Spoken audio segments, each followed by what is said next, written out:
Hola, mi nombre es Juan Carlos Núñez, yo soy asistente de investigación aquí en el Museo Nacional de Historia Natural y vamos a estar discutiendo con un pequeño preámbulo el artículo titulado Historia evolutiva de los himenópteros. Entonces, para los que no son familiares con el grupo, el término himenóptera viene del griego himen, que significa membrana, y teros, que significa ala.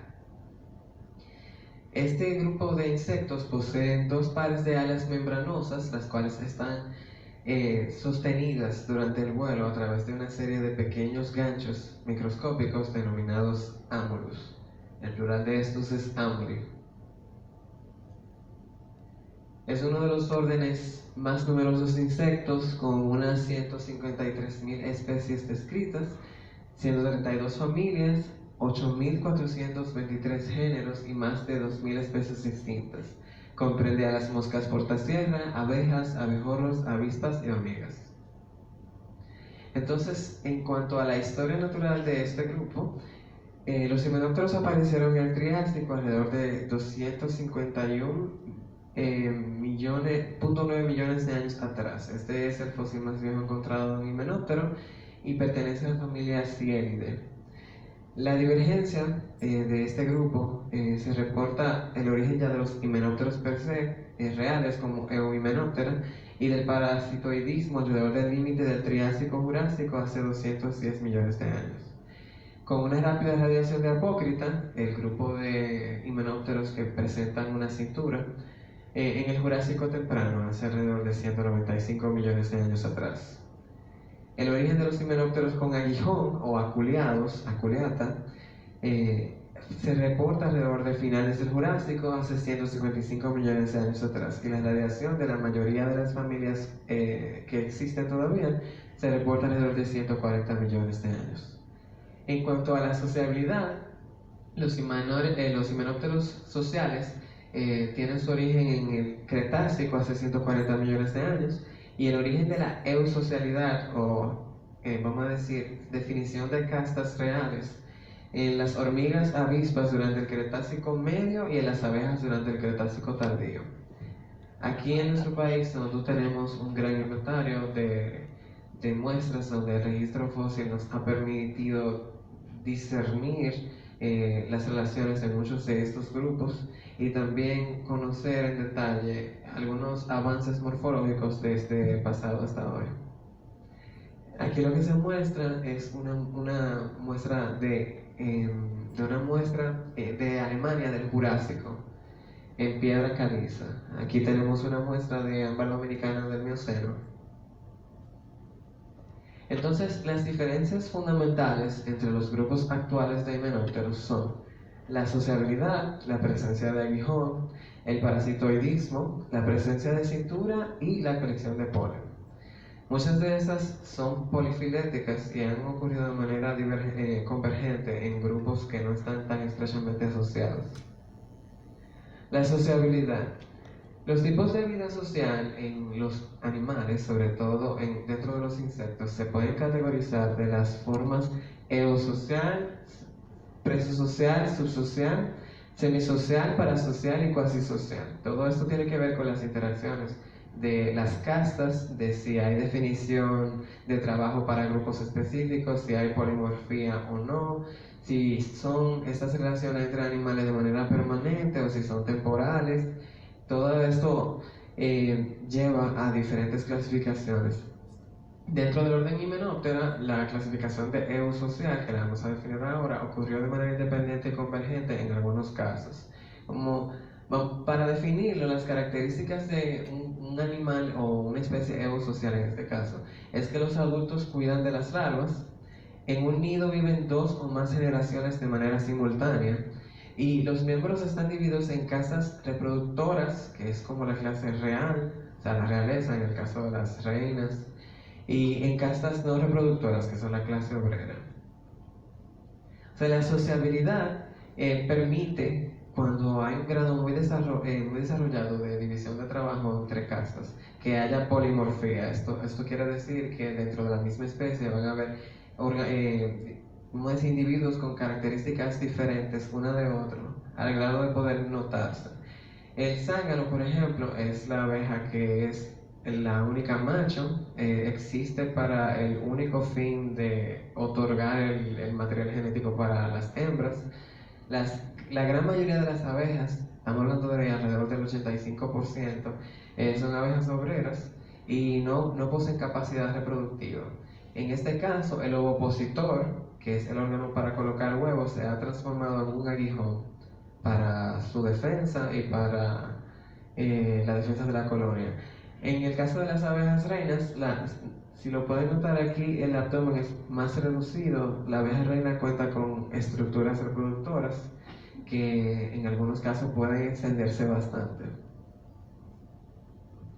En cuanto a la sociabilidad, existe solapamiento de generaciones dentro de las colonias, y la vida media de una reina es mucho más larga que la vida de las obreras. Esto debido a vamos a decir, el rol vital que cumple con su función reproductora. En el caso de los himenópteros eusociales, podemos destacar a las hormigas, a las abejas, el grupo de abejas mieleras, abejas que no pican, y los abejorros. Y a las avispas de la familia Vespide principalmente han desarrollado eusocialidad. Una característica muy interesante y que ha ocurrido de manera convergente también es la colección del polen. Cuando nosotros pensamos en polen y en la utilización de polen y néctar, pensamos automáticamente en las abejas, pero hay un grupo de avispas de la familia Masarinae que utilizan el polen y el néctar para alimentarse y para alimentar a sus crías. Podemos entonces decir que el uso de polen se ha registrado en grupos que no están tan estrechamente relacionados. Entonces, ya en cuanto al grupo de los himenópteros y las características que definen sus roles evolutivos, es muy importante la presencia de la adaptación de la cintura. Los himenópteros más basales se conocen como sínfitos, tienen una vida fitófaga, son conocida plaga del pino, por ejemplo, aquí en el país. Y aquí y en Puerto Rico están reportadas las especies del género Sericoceros. Carecen de cintura, ya que debido a su modo de vida y a cómo colocan sus huevos, como no parasitan nada, no necesitan maniobrar la segunda parte de su abdomen o su opositor. Nosotros podemos inferir de esta forma que la capacidad vamos a decir, de poder parasitar a un tejido vivo o colocar los huevos en alguna madriguera interna fue la que causó que poco a poco se desarrollara la cintura. Las larvas de los sínfitos son muy parecidas a una oruga de mariposa o polilla. Como podemos ver, tienen sus 3 pares de patas cada una y presentan vida muy independiente, o sea, no necesitan ser cuidadas y tampoco parasitan. En el caso de la presencia ya definida de la cintura, nos encontramos con el grupo de los apócritos. Se caracterizan por la presencia de una estrecha cinturita, por ahí que viene el dicho de cintura de avispa, donde los 2 primeros segmentos del abdomen, el primero de los cuales está funcionado en tórax, se puede separar. El ovopositor de la hembra es retráctil, lo que significa que se puede absorber dentro del cuerpo, y en algunas especies se ha convertido en un aguijón que se utiliza para defender y para mantener la presa quieta. Las larvas carecen de patas, eso es muy importante, y se crían en un nido o como parásitos de un huésped. Es decir, las larvas de los apócritos, ninguna es de vida libre y ninguna es independiente. En el parasitoidismo, muchas de las avispas con cintura, en este caso la clasificación apócrita, poseen ovopositores capaces de penetrar los tejidos de sus huéspedes para colocar sus huevos. Aquí, por ejemplo, tenemos una avispa de la familia Ichneumonidae que tienen los ovopositores más largos, y ella está ingresando sus huevos dentro de una pequeña madriguera dentro de la corteza del árbol. Algunos tienen estructuras muy avanzadas que permiten incluso aserrar la madera para colocar los huevos dentro de la corteza. La agrupación que se solía hacer, llamada parasítica, es parafilética y por tanto ha caído en desuso. Pero vamos a ver qué aporta este paper al respecto. La presencia de aguijón, los aculeados son un grupo dentro de los apócritos, aquellos himenópteros con cintura, que han desarrollado la capacidad de utilizar su opositor como arma.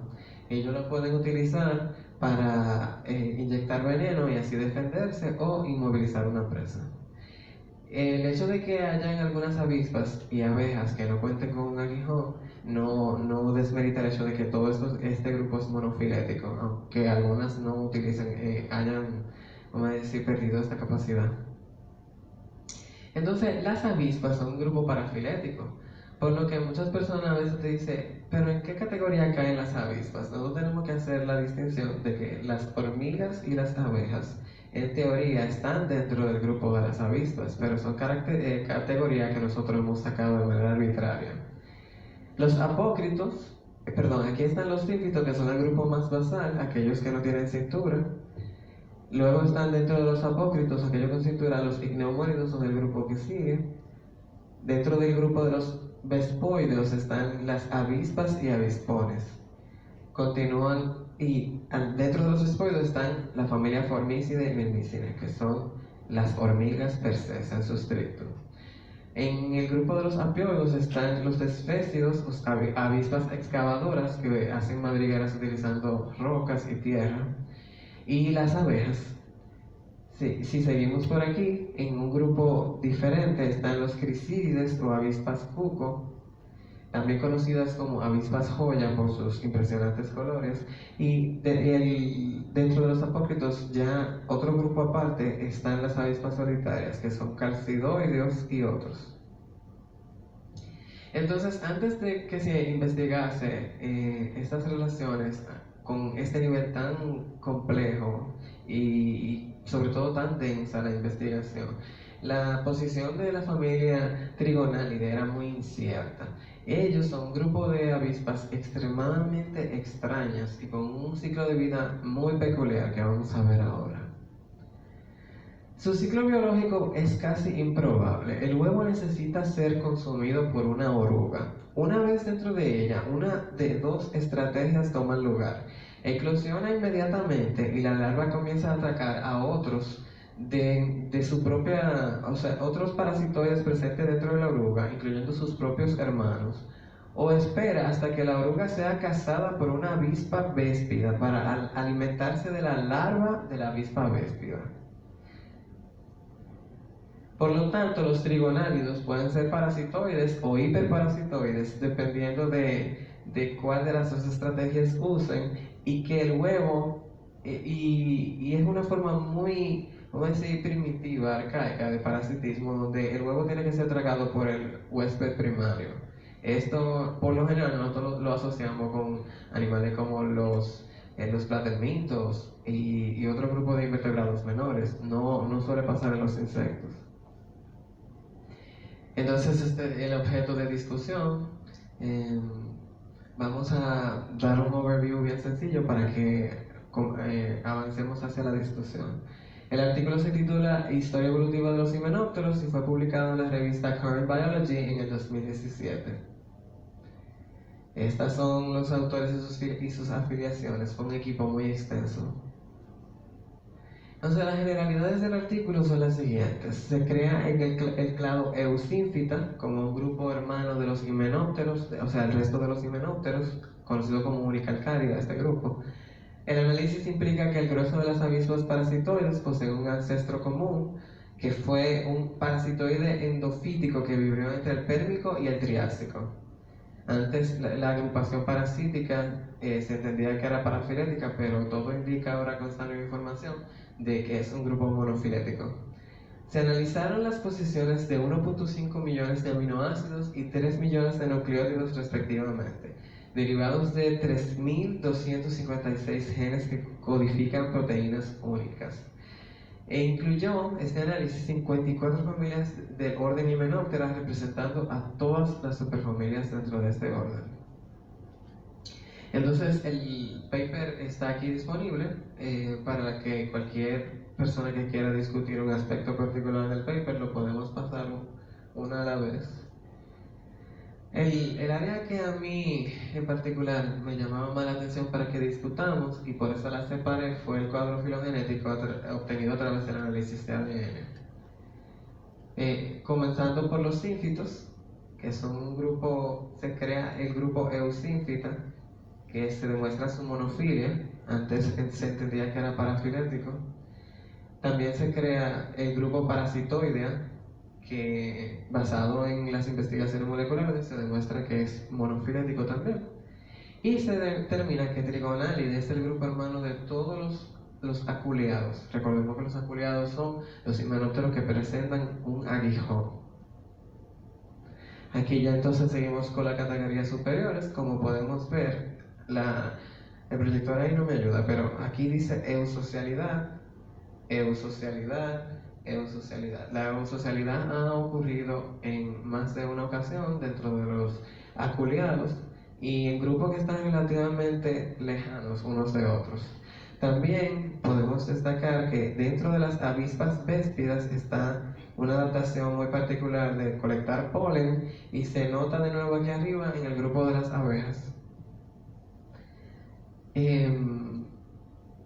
Este es el resultado de la imagen. Vamos a avanzar hacia el área de la discusión. El paper yo lo modifiqué para que sea más leíble en este formato horizontal. Entonces queda abierta la discusión. Si alguien tiene alguna pregunta, si lo leyeron, si tienen alguna inquietud, voy a pasar ya el micrófono.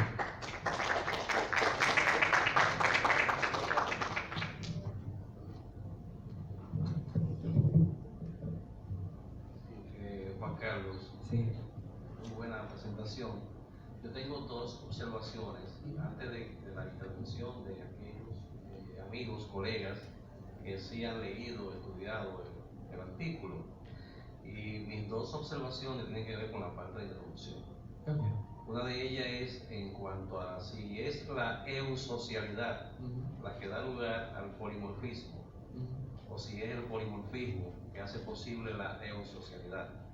O sea que en un momento como que se insinuó que el polimorfismo era producido por la eusocialidad, algo así. Sí. Quería observar que es bastante difícil establecer la causalidad. Pero en el fondo de ambos fenómenos hay valga la redundancia, un fenómeno que tú no mencionaste, que es muy importante, que tiene que ver con la biología de estos insectos, que es la haplodiploidía. Sí. Es justamente la haplodiploidía, es decir, para los estudiantes que quizás no hayan leído el concepto, que el sexo del animal depende de la cantidad de cromosomas que recibe. O sea, un huevo sin fecundar da lugar a un macho, que va a ser un zángano, ¿verdad?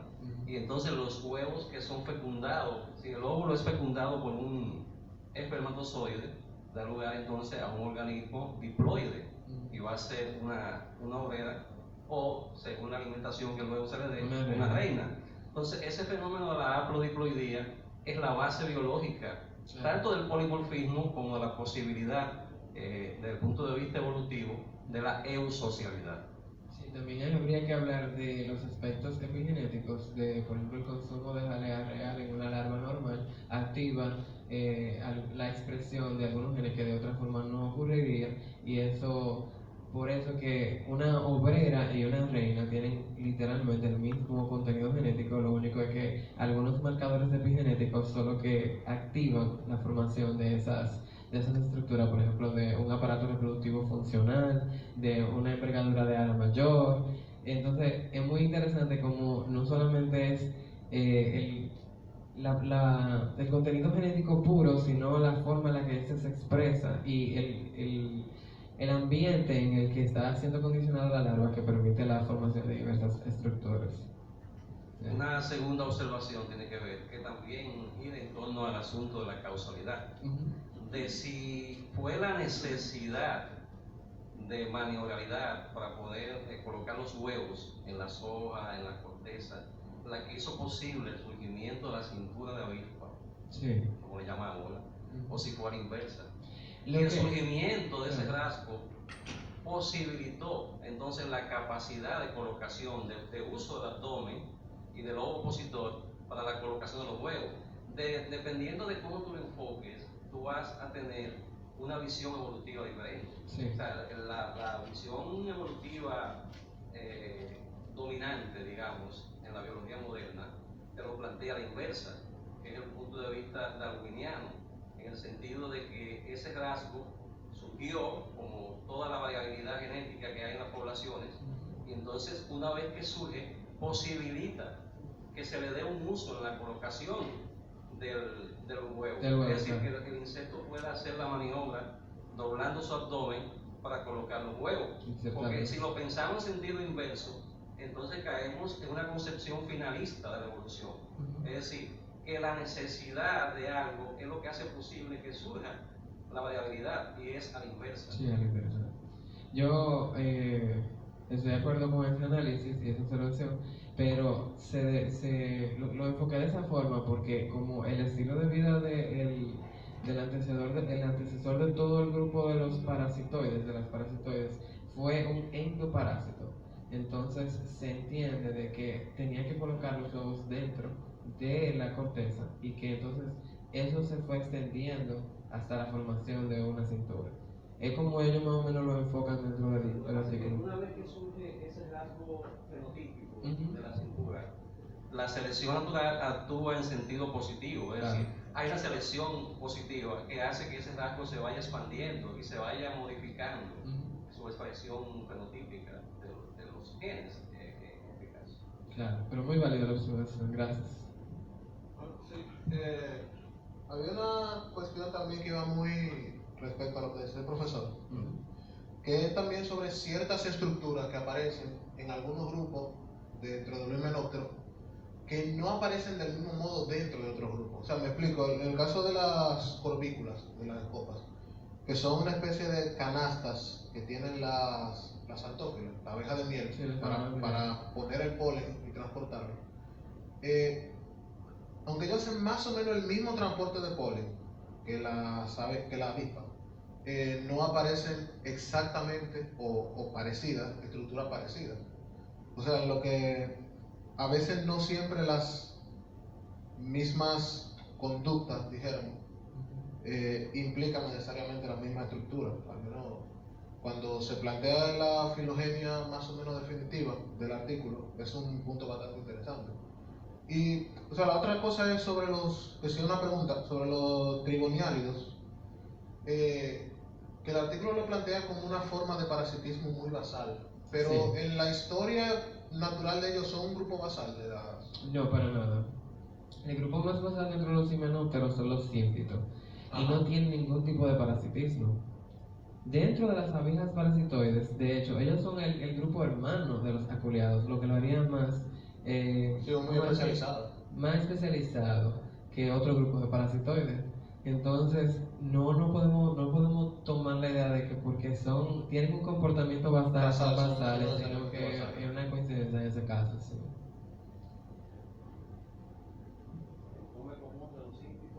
Los sínfitos se conocen como moscas portasierra. Lo que pasa es que sus estructuras mandibulares son muy buenas para cortar madera. Ellas son endoparasíticas del pino, del roble, de muchísimos árboles maderables. Entonces la boca de ella parece una sierra para cortar madera. ¿Podrías comentar algo respecto de las hormigas como grupo? Que usualmente no se asume, no suele hacer la asociación mental de hormigas dentro de un himenóptero.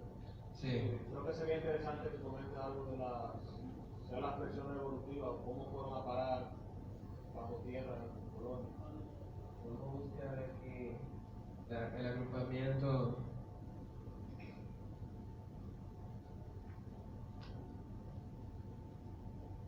si se fijan, las hormigas están relacionadas directamente con los véspidos y con los avispones. Los avispones conocidos como hornets, las avispas bien grandes y corpulentas.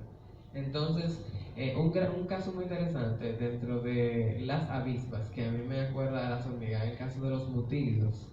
Hay, por ejemplo, adaptaciones donde el macho de una especie tiene alas, pero la hembra no, dependiendo del estilo de vida. Los mutílidos, por ejemplo, para darte un caso de cómo yo entiendo que pudo haber ocurrido, La hormiga vive bajo tierra por lo general y entonces desarrolla alas para salir y hacer un vuelo nupcial. En el caso de los mutílidos pasa algo muy similar, pero son consideradas avispas verdaderas porque ellas tienen los, perdón, vestigios, los vestigios de ala que luego se desarrollan, pero están desde la etapa larvaria. En el caso de la hormiga las desarrolla aún cuando está madura. Entonces, algunas presiones tuvieron que empujar a que las hormigas, quizá el hecho de, por ejemplo, tener presiones que la obligaran a trabajar en conjunto, a estar más juntas de manera permanente. Ellos, por ejemplo, tienen dentro del suelo, tienen estructuras muy definidas, tienen cámaras de reproducción, tienen un sistema de aire acondicionado básicamente. Hay hormigas que se dedican solamente a ventilar el aire que entra a la colonia. Entonces, ¿cuán útil eran las alas para las hormigas en ese sentido? El único momento donde ellas las necesitaban era el momento de la reproducción, no son parte como propia de su ciclo de vida. Sin embargo, en las abejas, que tienen relaciones muy cercanas con las flores, ir de flor en flor implicaría que tú tuvieras mayor necesidad de las alas. Entonces, es muy interesante cómo las avispas, por ejemplo, muchas avispas no tienen alas, son consideradas avispas por la presencia del vestigio. Sin embargo, en la familia Formicidae, ellas no las tienen y la desarrollan posteriormente. Es un análisis que yo podría hacer. Sí. Gracias, Arturo, por tu intervención. Muy buena tu presentación. Te quería preguntar ya qué vamos a decir qué tipo de información nos puedes tú dilucidar respecto a la parte química de los himenópteros, dado que por lo menos para mí yo no conocía que el aguijón era vamos a decir transformación de la estructura ovipositora. Sí. Y tengo entendido que al menos en el caso de las avispas y las abejas tienen estas estructuras que tienen esta toxina, por decirlo así, que ellos pueden inyectar a través del aguijón, algunas especies. Sin embargo, las hormigas tan cercanas a ciertas avispas, las véspidas como tal, la mayoría de la estrategia química que conozco yo es el ácido fórmico, que no es por aguijón. Entonces, no sé si esa parte química se consideró o se hizo una especie de relación a nivel evolutivo, esa parte de defensa química de los himenópteros. Si te fijas, la mayoría de los usos no convencionales de químicos dentro de las hormigas tienen que ver con comunicación. Ellas, por su aspecto social, utilizan muchísimos compuestos químicos para decir, por ejemplo, amenaza, necesitamos ayuda. Ellas liberan compuestos químicos, vamos a decir, como lo utilizan como un emoji, que es una comunicación no verbal. Entonces, todas las demás que están alrededor de ella entienden por el olor qué mensaje acarrea esa señal química. En el caso de las avispas, solamente la familia Véspidae, que es la que está más relacionada a las avispas, son sociales. Entonces tú puedes decir que dentro de las mismas avispas también, las avispas utilizan señales químicas en menor medida que las hormigas, pero ambos grupos utilizan esas señales químicas. Avispas solitarias, como los crisídeos y los calcidoides, no son tan hábiles utilizando señales químicas, y mucho de eso han perdido la capacidad de utilizar el aguijón también. Entonces, algo, por ejemplo, que yo siento que tiene mucho potencial es que en algunas terapias se ha comenzado a utilizar veneno de abeja, veneno de avispa, ¿perdón? Sí, apitoxinas para, por ejemplo, desarrollar cosméticos, tensores de piel, para quitar arrugas. Entonces, hay mucho potencial de estudiar todos estos compuestos, pero una sola especie puede presentar cientos de compuestos diferentes y son muy específicos de cada especie. Y siento también que se necesita más interacción entre el mundo de la química y de la biología, porque muchos biólogos no sucede tanto como en la planta, que uno está buscando el principio activo en cualquier cosa que uno encuentra, Sin embargo, hay muchos animales que son muy eficientes haciendo químicos también y nosotros no le damos como la debida importancia, yo podría decir. De hecho, hay algunas hormigas, la leaf cutter ants, o sea, las que cortan. Sí, ellas de hecho cuentan con la capacidad de usar enzimas para acelerar la tasa de descomposición de algunas hormigas, para hacer de algunas hojas, perdón, para hacer compost, para tener cámaras vamos a decir como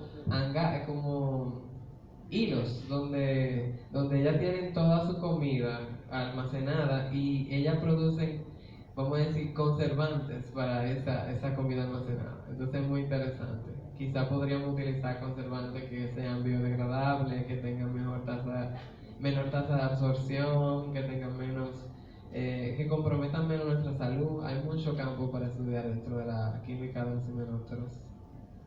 Gracias. Siempre.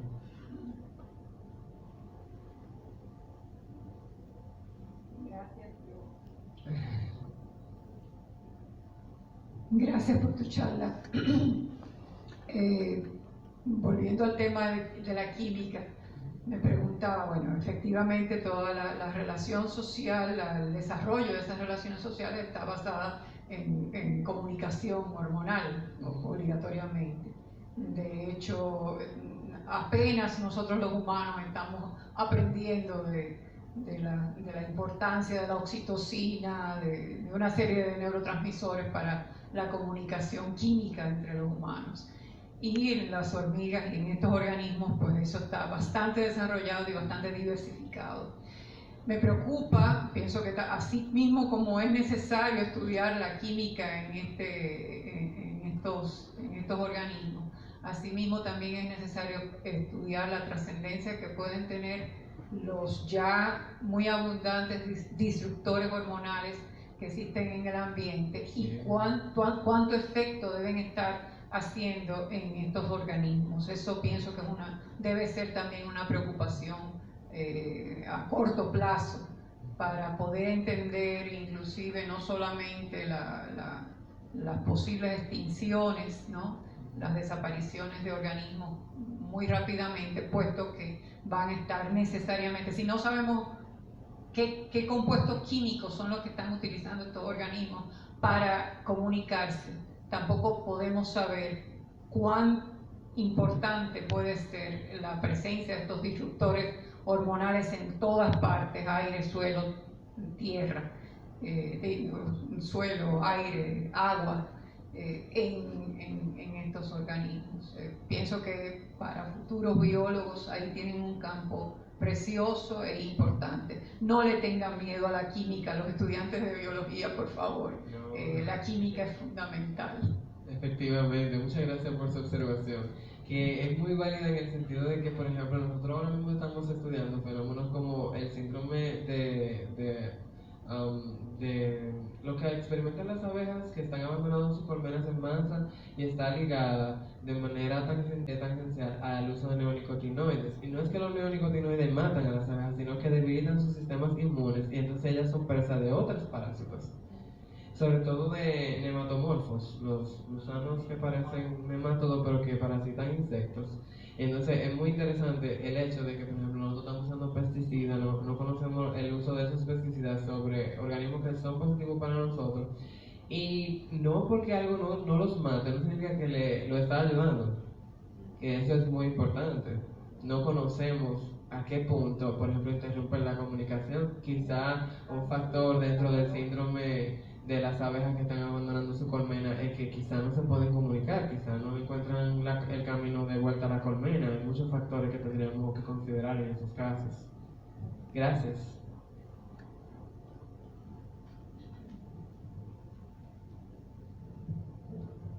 Muchas gracias. Está muy bella muy hermosa esa exposición. Gracias. La exposición que ahora mismo en República Dominicana pudiéramos decir que es la única que se está dando de su especie. Pudiéramos decir que es la única. Como una vez nos dijo un profesor de cálculo 2 en la Facultad de Ciencias Jurídicas, aquí hay 32 alumnos y yo le voy a decir que solamente ustedes en República Dominicana, en todas las universidades que hay aquí, están dando esta materia en este momento. Me dijo ese profesor, ahorita recuerdo el nombre, pero mi pregunta va, el Valle de Constanza, que ha sido un valle sometido a demasiada cantidad de pesticidas y demasiada cantidad de herbicidas, de químicos de toda naturaleza. Pudiera yo pensar que la cantidad de minópteros en esa zona o ha evolucionado o ha disminuido, y lo que queden ahí, me imagino que ya adaptándose a ese sistema de contaminación tan degradante en esos suelos, en esos árboles, en esas cosas, yo diría que es parte también de cómo ha evolucionado el orden de los himenópteros, o de cómo han ido desapareciendo las abejas en el país, porque hoy para usted encontrar una botella de miel en República Dominicana, yo le aseguro a usted que es mejor ponerse a buscar una aguja en el medio del mar, porque lamentablemente la miel ha desaparecido, la miel real ha desaparecido de República Dominicana, y si eso ha sido así, yo me imagino que en ese mismo orden deben ir las abejas, pienso yo. Es mi observación. Quizás no es una pregunta, es una observación. A ver cómo usted la toma esa observación. Sí, yo entiendo, por ejemplo, el impacto del uso indiscriminado de agroquímicos dentro de áreas de producción agrícola. No solamente ocurre en Constanza, ocurre en otras zonas del país, como Sierra de Bauruco, donde en medio de un bosque húmedo, de los pocos bosques primarios que quedan, aquí uno encuentra potes enteros. Cristian es testigo de que hay potes de herbicida y pesticida en lugares que se supone que son parques nacionales, y nosotros no tenemos una evaluación del impacto que está teniendo ese tipo de agricultura en esas áreas protegidas.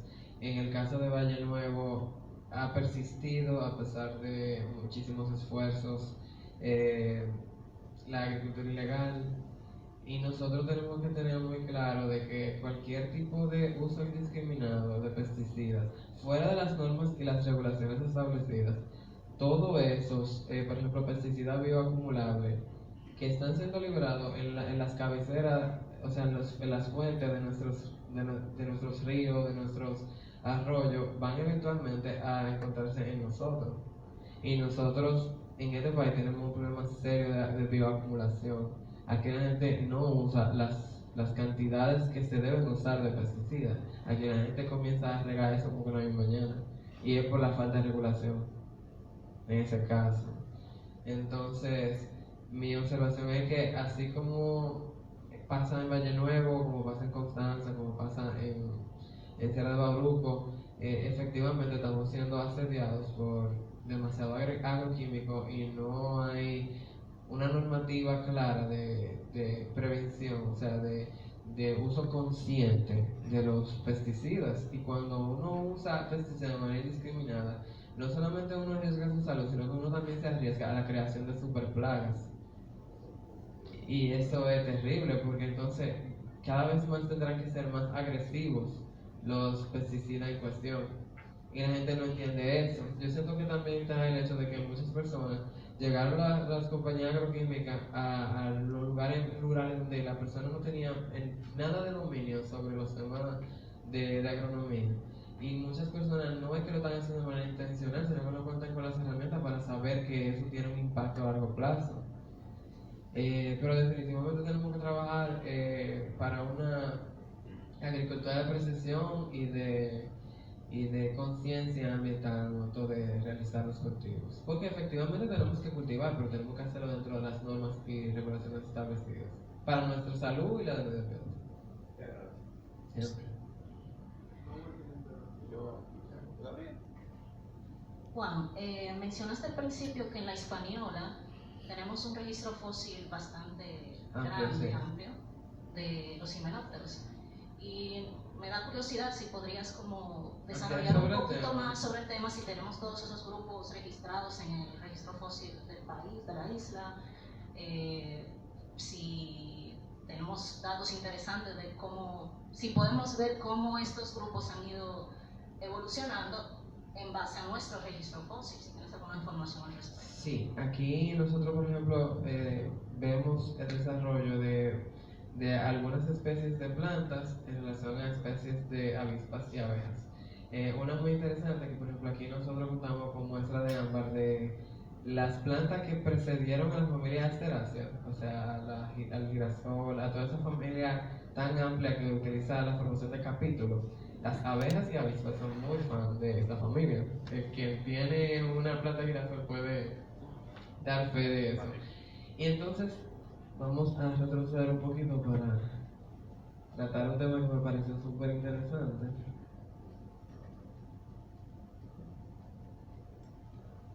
Recientemente aquí en una planimetría, de hecho, se habló acerca del registro fósil y de la calidad de nuestro ámbar.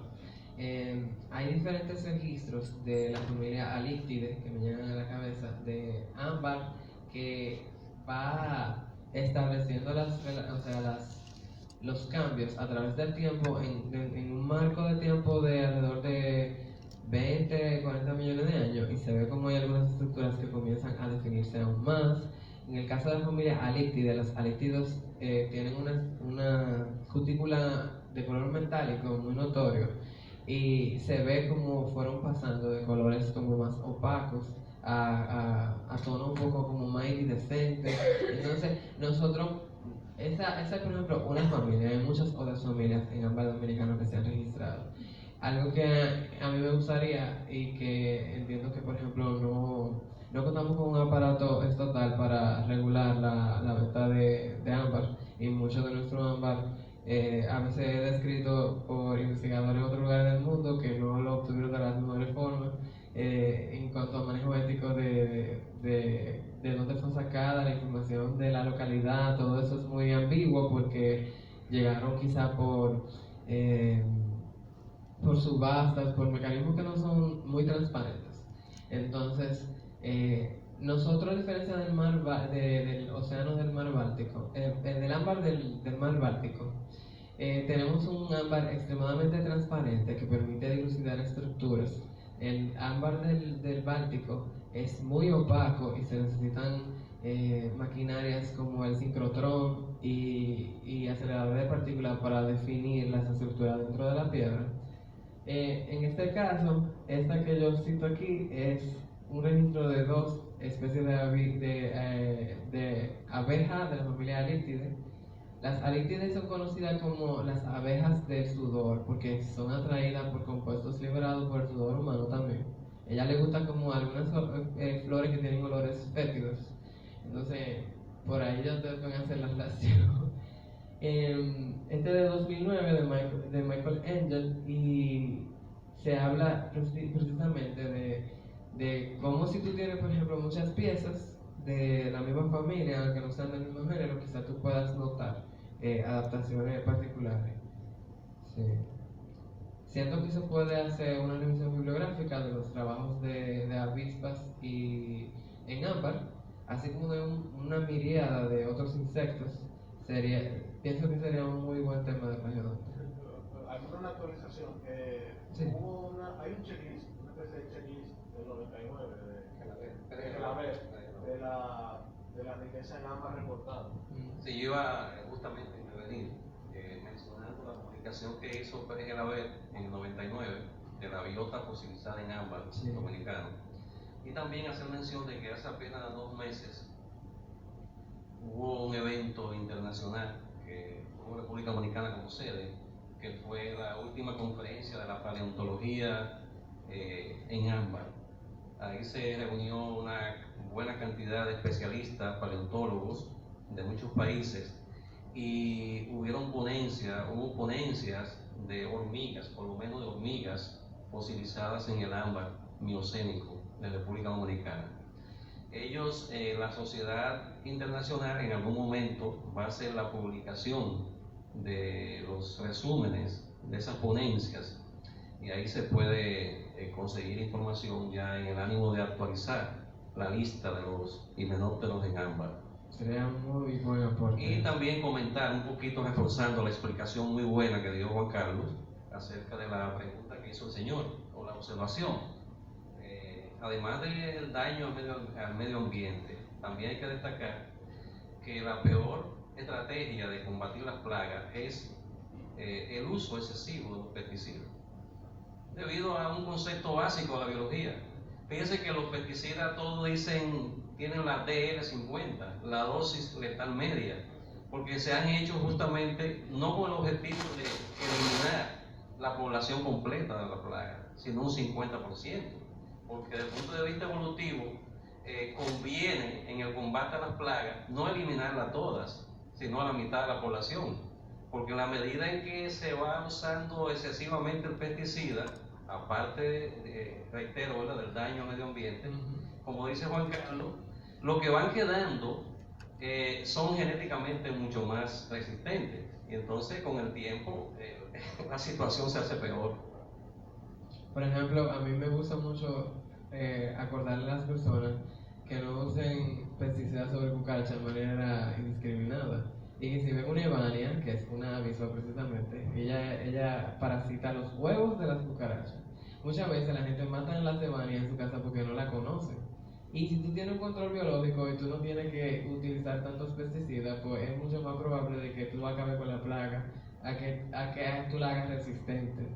Porque ellos desarrollan mecanismos evolutivos de contrarrestar. Por ejemplo, un control biológico toma muchísimo más tiempo que desarrollar una resistencia química, en este caso. Sí. ¿Alguien más tiene alguna pregunta?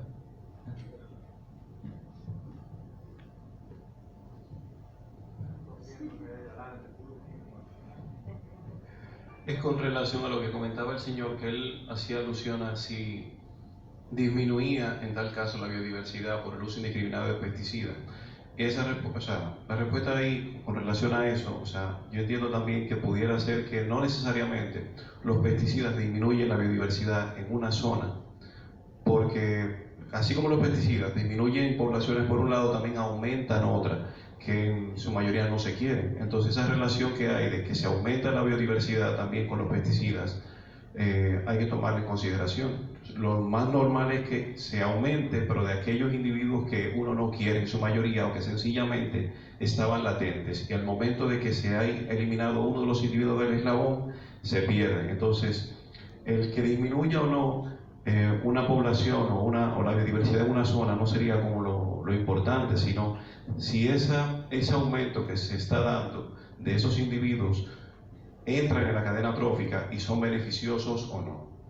Sería un comentario. Muy buena observación.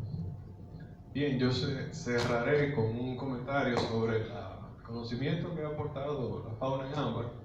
Yo participé en una de las conferencias, en la 8ª conferencia sobre fauna fósil en ámbar, creo que era el nombre del evento. Y sí, se han hecho nuevos registros de especies, de géneros de hormigas, que están ayudando al conocimiento sobre la biogeografía, de cómo se ha colonizado por parte de las hormigas lo que es la región del Caribe. Y recuerdo también de un hallazgo que hicieron en termitas sobre una estructura que encontraron en una de las castas, que ayudó a conocer mejor la evolución de esa estructura en particular, que no recuerdo ahora. Tenía que ver con unas especies aladas que están en Australia, y aquí se encontraron ¿Será una uteca? Como la Mastotermes darwiniense. Algo así era. Pero en general, sí, el ámbar ha hecho muchos aportes, el ámbar dominicano, al conocimiento de la fauna del Caribe. Daniel Pérez Gelabert tiene también una publicación en la que compara la fauna fósil de arañas con la fauna actual de arañas que se conocía en ese momento. Eso es de 2002, y es bastante interesante. Muchas gracias, Gaby, por su pregunta. Perdón, Arturo, cierra. Bueno, muchísimas gracias por habernos acompañado un miércoles en la mañana. Le retiramos la invitación a las personas que no forman parte de la base de datos de Plagiodontia. Hay una lista en la que pueden anotar su nombre y su correo y